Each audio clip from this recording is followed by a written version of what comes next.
Welcome to Pro Athletes Unfiltered. In this series, we're going to be comparing and contrasting what it takes to be a professional athlete in each sport. Every episode, we will be following a top pro, spending a true day in the life, from their home to their training to challenges that they face to become one of the greats. They will put me through intense training regimens, and in the end, will challenge me to see if I have what it takes to make it in their sport. Get an insider's look into the vast differences in every sport, from fitness to financials to sacrifices and mental fortitude. My name is Kinsey, a professional stunt woman and extreme sports athlete, and I'll be your host. In this episode, we have Cody Garbrant. He's one of the most well-known MMA fighters of the UFC, with an Instagram following of 3 million. At just 25 years old, Cody earned the UFC belt and title for Bantamweight Champion. Cody shocked the world in this fight against well-known Dominic Cruz, entering as an underdog and leaving making a massive name for himself. Today we are in Vegas, Nevada, and so I'm excited to dive in. We're gonna get a tour of the facility. It's gonna be an awesome day, so let's get to it. I have so many good questions for you, but my first one would be kind of like how you got started. I know you used to be a boxer. You're 32-0, right, as an amateur boxer? Yes. So what made you switch to UFC? So actually, I first started wrestling. My mother put me and my brother in wrestling. We were rambunctious kids, so I think that she wanted to put us in there to get some energy out. And we both excelled at it. We both loved wrestling. It was just, competitive nature was, amazing. It was just you out there wrestling your adversary at a young age. I just truly loved it.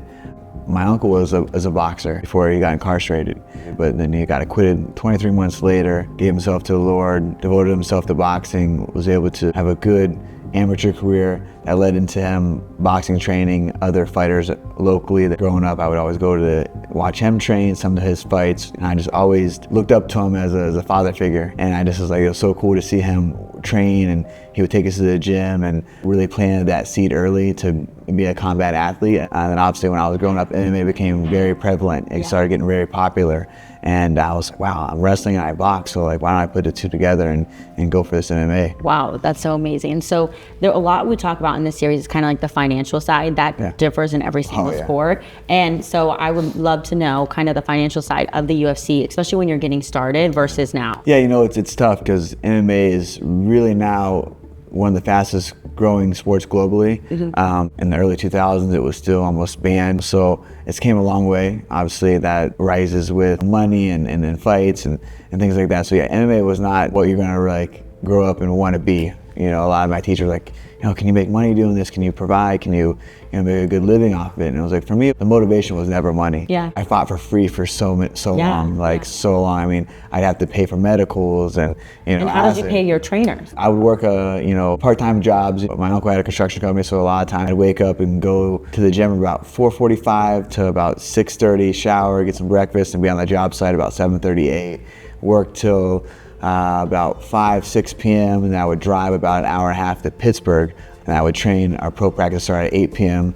and then would train till about 10, get on the road, shower, eat, get home about midnight, 12:30, get some sleep, wake up, and just do it all again until I was like, that was as towards the end of my amateur career, I was doing that just to provide. I truly knew that I could make this happen, so I put all my eggs in one basket. But for me, I knew it was the right thing to do. I was listening to everybody else. I felt like it was the right thing to do at the time. You're 18, you need to be a man, go get a job, and get a career. And coal mining was, it ran in my family. My uncle my brother was a coal miner at the time in West Virginia. So it's like, all right, we're going to the coal mine. But I had bigger dreams. Nothing wrong with that. I think those are the hardest working, people in the world. They're some of the most humblest as well.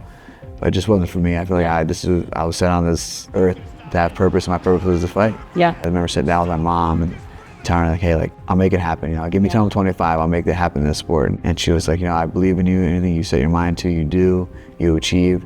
That's great. Just enjoy it. Yeah. Sometimes you just need someone to believe in you and truly believe in you and love you and support you through the ups and downs. Because this career it's the highest of high and the lowest of lows. You saw on Saturday, the winner by knockout. an amazing accomplishment and feat to go out there and have a, you know, first round knockout and be pretty healthy leaving the octagon. And leaving, you know, you're in this octagon, you have the world looking at you, that feeling I can't imagine. All eyes, pressure, hey, you know, you lose, it's like, all right, you know, it's where do you go from here? Like we spoke earlier before, it's about having a balanced life. Yeah, and I see a lot of common themes with everything you're saying with a lot of athletes we spoke with. It's like this unbelievable belief in yourself is what you have to have, you know? Like, it's like you knew this was your calling. It's the same when I would change my career and was like, I'm not gonna be a nurse. It was like I felt this need and everybody didn't believe in me, but you go and do it. All the athletes are similar. It's like these Olympic athletes that are making no money and they're like, they just know this is their path and what they're supposed to do. And so it's so cool to see like your passion and you know you're doing what you're supposed to. Cody is not only an incredible athlete, but a man with a big heart. Cody was just an amateur MMA fighter when he met 5-year-old Maddox, who at the time was recently diagnosed with leukemia. After meeting Maddox, Garbrandt offered to donate proceeds from his next fight to Maddox Medical Fund. And ever since, the two have shared an unbreakable bond. They made a promise to each other that Maddox would beat cancer and Cody would become a UFC champion. The same year Maddox entered remission for leukemia, Cody actually took title for Bantamweight champion. He then placed the new belt around the waist of Maddox, who he credits with transforming his life. I wouldn't be here without him. He gave my life redirection and purpose, and in return I fought with purpose and lived every day with more purpose. And this kid, you know, was going through the fight of his life and had a smile on his face and never give up. He didn't have a choice to give up. And the things that I was doing in my life, I was really my life away. I could have gone down the wrong path, kept going down the wrong path, but I believe everything happens for a reason. And, you know, as crazy as it might sound, you know, but he was really a turning point in my life. All 578 UFC athletes have access to the UFC Performance Institute, which is a state-of-the-art facility located in Las Vegas, Nevada, dedicated to supporting the physical, mental, and emotional well-being of the UFC athletes. It also provides access to sports psychologists who specialize in working with athletes to optimize their mental performance. So now we're at the UFC Institute here and we're gonna get a full tour, which I'm very, very excited about. There's a lot goes into this sport and they get a lot of injuries. We're getting the inside scoop, let's do it. Let's do it. So this is actually the best place to start. And James Kimball, Dr. Duncan French, Forrest Griffin were the three that kind of spearheaded the initiative of what the Performance Institute is. This is our mission statement, and the most important thing to think about here is we really wanted to drive our practice on making sure that we had an interdisciplinary approach. What do you know about what we do here? Recovery. Okay. That's gonna be a pillar, right? It. Yep. It's gotta be. I would say training, recovery, mental health. Yeah. We talked on that. That's 3. What are the other 2? You're on it. You're on a roll. I love it. 5 pillars of our business. Okay. Sports medicine, strength conditioning, nutrition. Okay. Oh, nutrition. Sports science, and mental health services. Amazing. So those 5 areas comprise what this Performance Institute is and what we do. Okay. And let's go take a look at it. Let's take a look. All right. Let's do it.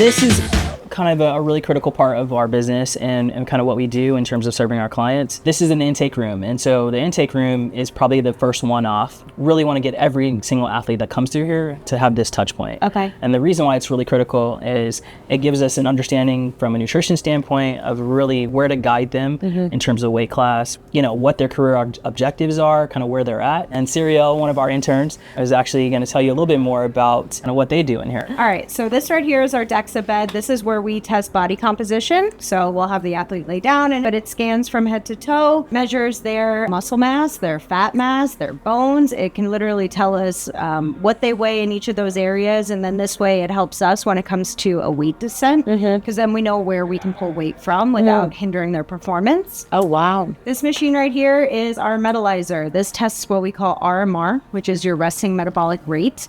That is a 30-minute test. They put a mask on. It measures the concentration of the oxygen and the carbon dioxide that gets put out. It's essentially just measuring the metabolism. It's giving an accurate representation of how many calories are burned at rest, meaning laying on the couch, not doing anything. And then we take into consideration their training schedule. We factor how many calories they're burning doing that. Add the two together. Then we can give them a reasonable calorie descent to achieve their weight. Wow. Without starving them. Yeah. That's what that is. Some fighters engage in extreme weight cutting practices, such as severe calorie restriction, dehydration, and excessive exercise, in an attempt to meet weight requirements for their weight class. These practices can significantly impact an athlete's physical health, including their nutritional status, hormone levels, energy levels, and overall performance, as well as contributing to developing tons of eating disorders.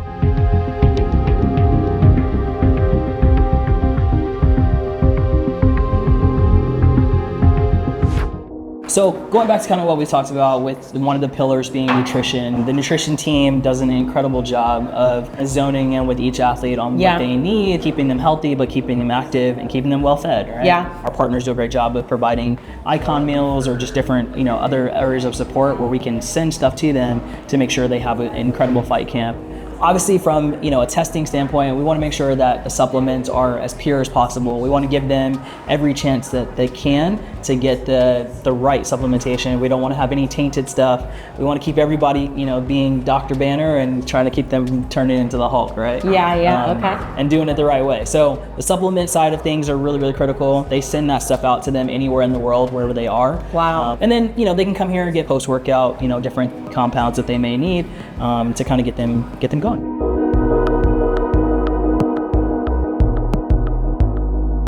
So, a couple things in this area. Obviously, recovery is huge, and the hardest thing to teach them at this level is really understanding that recovery is a training modality, right? To them, they're the 99th percentile of their profession, right? And they get here and they're like, okay, what are you gonna show us? It's teaching them how important recovery really is, and it's a huge modality. It's a huge tool for it, right? Yeah. So, who wants to get in? Yeah, come on in. Okay. Oh, this is unfiltered right here. The infrared is probably one of the most utilized services, I think. And again, it's really something that I think most professional athletes probably should and could spend a lot more time on. I think depending on who my audience is, who I'm talking to, whether it is the ladies with the collagen reproduction, anti-aging, all of those types of things, the red blood cells are really going to be enhanced in terms of speeding up a recovery. Anything that's damaged, whether it's internal, external, it's going to really help speed that process up. It really will help our circadian rhythm, and so kind of getting that to be more channeled in and logged in will help them get quality sleep versus most of us think that quality sleep is quantity. Amazing. So these are hot tubs, right? Give so it a feel. Give them a feel. Okay, give them a feel. Well, maybe they're going to be cold and hot. Well, we got next to each other. Only one way to find out. Oh, cold tubs for sure. Well, we got one cold tub. Okay, so we're going cold and hot right here. Yep. So we got our cold plunge. Our cold plunge is around 43 degrees.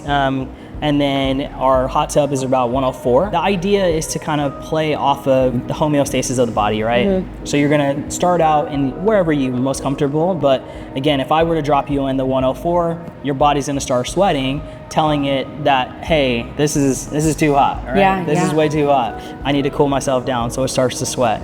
Same thing if we go into the cold, my body's too cold. To warm itself up, it's gonna start sweating.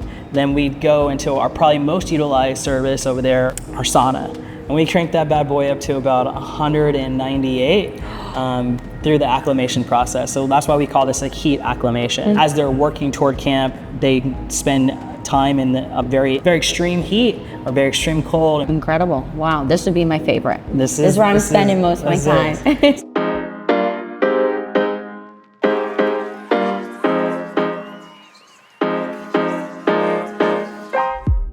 And so kind of explain, I know you had kind of gone through a trial this last couple of years. You went from the Bantamweight champion to having kind of a difficult time and to now, having a first round knockout. So explain how you went from the highest high to a really hard couple of years. Yeah, I got into the UFC at 5-0, and rose to the top pretty quickly. 6 fights in, I was a world champion. So 11-0, 25 years old, world champion. Wow. Just dethroned the greatest bantamweights of all time, Dominic Cruz, in a masterclass performance. So that was the highest of high. I mean, that was the pinnacle. To be a world champion and to do it. And in that fight, you were not favored. Yeah, not at all. Big underdog, and there's a lot of what ifs. We love that. I love being an underdog. There was a lot of what ifs going into that fight. Can you do a 5-round fight? Can you catch Dominic? Can you, he's very tricky and very unorthodox. So there was a lot of unanswered questions inside of myself, but like I said, I believe so much in myself and where I came from, what I overcame to get to this point. That I was like, who cares what the MMA critics and people say? Like, I've been, you know, doubted my whole entire life. Like that whole week, I just sat back and was like, and I took it all in. I was present. I was like, you know, this is, you only get to fight one time for a world title. Your first world title, you only get one shot. Yeah, you know, wow. Like, just, you know, be engaged, be thankful, be filled with gratitude. It's my time, you know, and just trust in yourself and believe in the work that you put in. You know, after I had some, you know, a little bit of setbacks with injuries, had a year out from winning the world title to my next fight to defend it, and it was just, you know, a mental thing. Very mentally taxing and challenging, trying to get your body to do things that you know it can do, but it won't do. And the injury really set me back. I was in rehab for about a whole year before I got back into the octagon, back into the training, and I just felt like a lot of things that I was doing that in the past that gave me the edge I wasn't able to do. And my life's just so fast-tracked and crazy. Like, even right now after a fight, I feel that because I'm not in my regular training schedule. I'm all over the place. Anxiety starts creeping in, but you know, since I moved out here, I incorporated working with a sports therapist that's helped out so much. And it's here. I go every Thursday, and just to talk about things like this, you know, how to deal with, you know, post like fight depression. Every day you wake up at 6 in the morning, you get your day ready, and you have everything laid out: training, PT training, massages. You know, you're used to doing. You know what I mean? And it's just like, what do I do with all this time? Like, I'm running around. I feel, you know, I'm not being productive, but it's like I just keep reminding myself just to enjoy it, relax, and be present. So what is your plan to get back in fighting? Now you had this knockout. So what's next for Cody? Yeah, you know, I think UFC 300. I think that was a great time for me to enjoy a little bit of downtime, let my body reheal, restructurize a lot of things that went right in camp, things I wanted to add more, like analyzing everything from your last camp, your last fight, because you're only as good as your last fight. Last good as your last camp.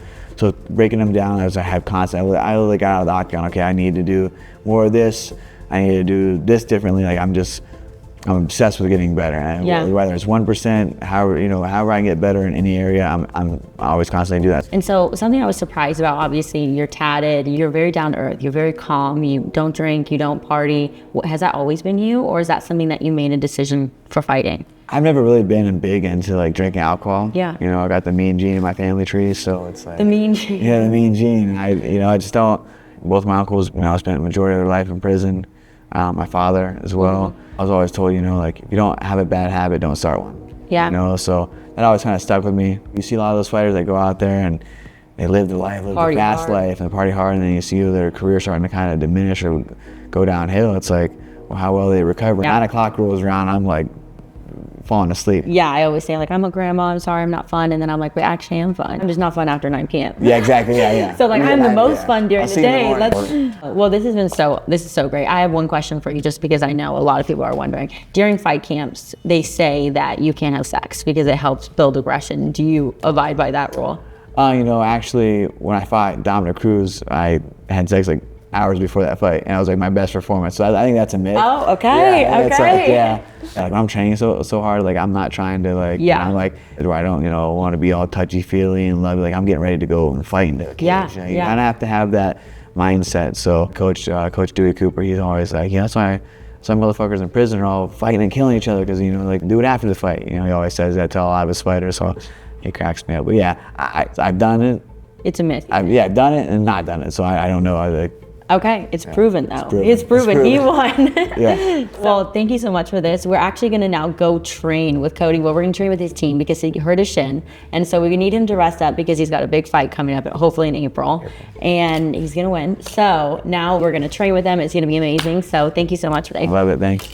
Okay, so now we're entering my favorite part of every episode, and we are going to train just like a UFC fighter. So today we have one of Cody's coaches and one of Cody's fighting partners. Welcome, Lance. Thanks for training me today. No problem. I'm excited to show you some stuff. What are we going to be getting into? Well, we could work some things from the feet, which would be more striking based, and set up a takedown, and then we can finish on the mat with a submission. So literally.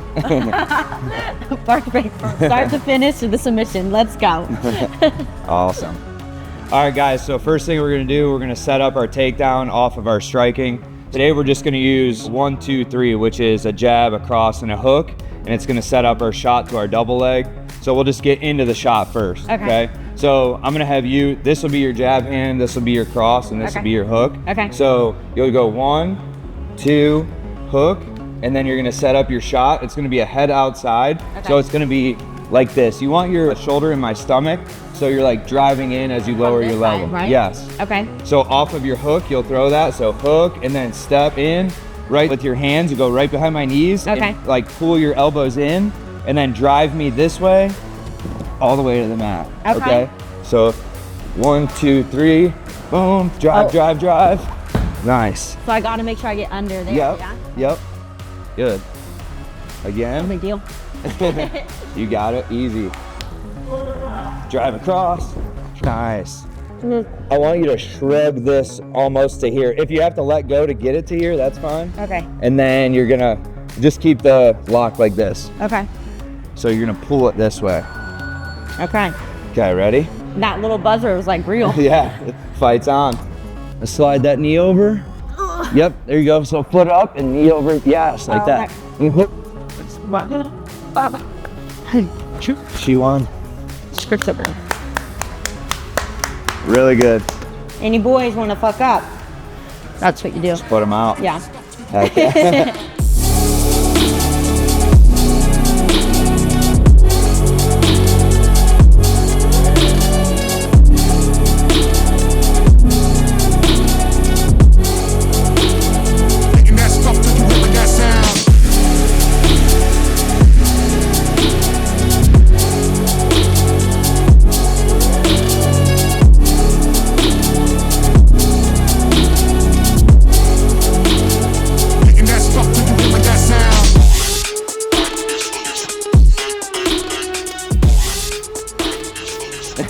Okay, guys.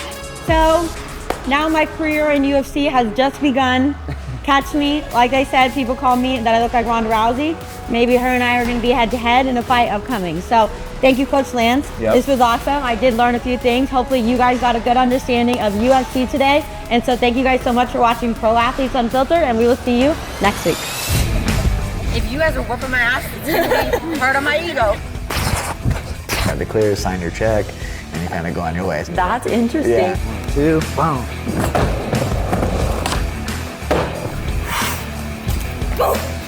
Yeah, there you go. Yeah, dude. Shit was lit.